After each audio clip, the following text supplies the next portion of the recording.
నుంచి 3 టీఎంసీ పెంచడానికి వాళ్ళు అంచనాలు వేసిన 27,000 కోట్లు. మరి కాంట్రాక్టర్ల కోసం ఇది అడిషనల్ అమౌంట్ వేసిండ్రు.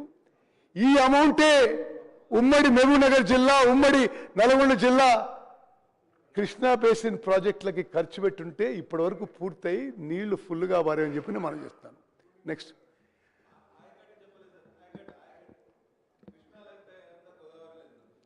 అది తలదొస్తుంది. అధ్యక్ష, ఇది కొన్ని బేసిక్ ఇష్యూస్ నేను కవర్ చేస్తే ప్రజెంటేషన్లో. భారతదేశంలో గంగా గోదావరి తర్వాత 3వ పొడవైన నది కృష్ణా నది. మహారాష్ట్రలోని మహాబలేశ్వర్ సమీపంలోని వెస్టర్న్ ఘాట్స్లో 1300 మీటర్స్ ఎత్తులో ఉద్భవించి 1400 మీటర్లు ప్రవహిస్తుంది. మహారాష్ట్ర, కర్ణాటక, తెలంగాణ మరియు ఆంధ్రప్రదేశ్ మీదుగా ప్రవహించి హంసల ద్వీపం వద్ద బంగాళాఖాతంలో కలుస్తుంది. నదికి ప్రధాన ఉపనదులు ఘటప్రభ నది, మలప్రభ నది, భీమా నది, తుంగభద్ర నది మరియు మూసి నది. నారాయణపేట్ జిల్లా తంగడి గ్రామంలో దగ్గర ఈ కృష్ణా నది తెలంగాణ రాష్ట్రంలోకి ప్రవేశిస్తుంది. నెక్స్ట్ కొంత చారిత్రాత్మక ఇది historical allocations of Krishna water మీకు ఎక్స్ప్లెయిన్ చేస్తున్నా.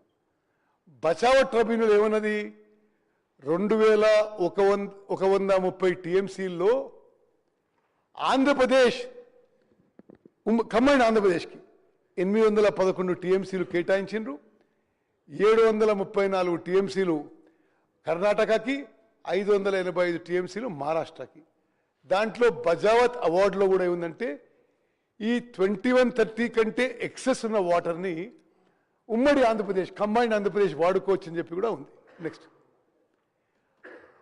దాంట్లో అది ఆ సర్ప్లస్ వాటర్ కింద పోస్ట్ బచావత్ అవార్డ్ తెలంగాణలో SLBC, Kalwakurthy, Nettempadu, Koil Sagar, Palamuru Rangareddy with Jurala source Dindi lift irrigation స్కీమ్స్కి జియో ఇచ్చి కొంత పనులు మొదలుపెట్టిండ్రు. అదేవిధంగా ఆంధ్రప్రదేశ్లో కొన్ని పనులు మొదలుపెట్టిండ్రు. ఆ టైంలో కర్ణాటక ఒక విషయంలో సుప్రీంకోర్టుకు పోయింది. ఆనాటి ఆంధ్రప్రదేశ్ ఒక విషయంలో కర్ణాటకకు వ్యతిరేకంగా సుప్రీంకోర్టు పోయింది. ఆనాటి ఆంధ్రప్రదేశ్ ఏమో ఆల్మట్టి హైట్ కర్ణాటక 515 నుంచి 524 హైట్ పెంచొద్దు అని ఆంధ్రప్రదేశ్ పోయింది. కర్ణాటకనేమో ఈ సర్ప్లస్ వాటర్ ఆంధ్రప్రదేశ్ ఉపయోగించొద్దు అని చెప్పింది. అయితే సుప్రీంకోర్టు ఇచ్చిన తీర్పు మేరకు ఆంధ్రప్రదేశ్ సర్ప్లస్ వాటర్ ఉపయోగించే దాంట్లో నో రెస్ట్రిక్షన్స్ ప్లేస్డ్. కానీ కర్ణాటకని ఆల్మట్టి హైట్ 519కి రెస్ట్రిక్ట్ చేయమని ఆ రోజు సుప్రీంకోర్టు జడ్జిమెంట్ ఇవ్వడం జరిగింది. నెక్స్ట్ అదేవిధంగా ఇప్పుడు బచావో ట్రిబ్యునల్ తర్వాత ఈ Krishna water allocations justice Brijesh tribunal మరి ఇప్పుడు ఈ అంశం చూసుకుంటుంది. ఇది ఆల్మోస్ట్ లాస్ట్ స్టేజ్కి వచ్చింది. ఇప్పుడు జస్టిస్ బ్రిజేష్ ట్రిబ్యునల్. నేను కూడా ప్రతి ట్రిబ్యునల్ హియరింగ్ అటెండ్ అవుతున్నా.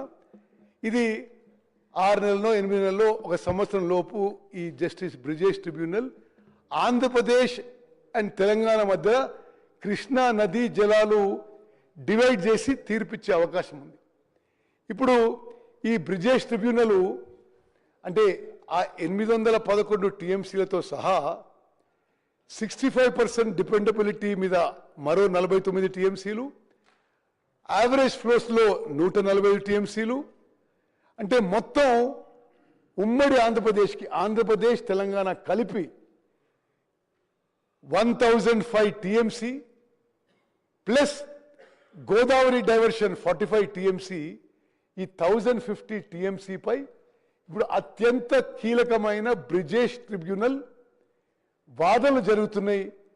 నేను యావత్ తెలంగాణ ప్రజానీకానికి మనవి చేస్తున్నా, ఈ బ్రిజేష్ ట్రిబ్యునల్ హియరింగ్లో తెలంగాణలో మన కాంగ్రెస్ ప్రభుత్వం వచ్చిన తర్వాత మరింత సమర్థవంతంగా వాదనలు వినిపిస్తూ ఈ బ్రిజేష్ ట్రిబ్యునల్ ముందు 75% డిపెండబిలిటీ, 65 యావరేజ్ అన్ని కలిపి ఈరోజు 73% కృష్ణా నదీ జలాల్లో మనకు కేటాయించాలని చెప్పి మన కాంగ్రెస్ ప్రభుత్వం బ్రిజేష్ ట్రిబ్యునల్లో ఆర్గ్యూ చేస్తున్న విషయాన్ని మనం చేస్తాం. నెక్స్ట్ సరే, ఆంధ్రప్రదేశ్ ఇది AP reorganisation act. AP reorganisation act ప్రకారము ప్రాజెక్ట్ వైజ్ స్పెసిఫిక్ అలొకేషన్ చేయాలంది. అదేవిధంగా ప్రాజెక్టులకి తక్కువ నిల్లుంటే ఆపరేషనల్ ప్రోటోకాల్ డిసైడ్ చేయాలని. ఇది ప్లీడింగ్స్, ఎక్స్పర్ట్ విట్నెస్, ఎవిడెన్స్ అన్నీ అయిపోయినాయి కానీ అండర్ సెక్షన్ 89. బట్ ఇంకా దీన్ని ఆ ఆపరేషనల్ ప్రోటోకాల్ వాళ్ళు తీర్పు ఇవ్వలేదు. ఆ తర్వాత 2023 ఎలక్షన్ కంటే ముందు భారత ప్రభుత్వం ఫర్దర్ టర్మ్స్ ఆఫ్ రెఫరెన్స్ ఈ బ్రిజేష్ ట్రిబ్యునల్కి ఇవ్వడం జరిగింది. స్కిప్ చేసి ఓకే. ఇప్పుడు ఏ అంశాలు ఉన్నాయి బ్రిజేష్ ట్రిబ్యునల్ ముందు? ఈ బ్రిజేష్ ట్రిబ్యునల్ ఇప్పుడు తెలంగాణ రాష్ట్రానికి అత్యంత కీలకం. వాళ్ళు ఈ 811 టీఎంసీలు ఏదైతే ఉమ్మడి ఆంధ్రప్రదేశ్కి కృష్ణా నదీ జలాలు కేటాయించారో ఆ నదీ జలాలని ఆంధ్రప్రదేశ్, తెలంగాణకి వాళ్ళు డివైడ్ చేయాలి. ఇది నేను మళ్ళీ రిపీట్ చేస్తున్నా.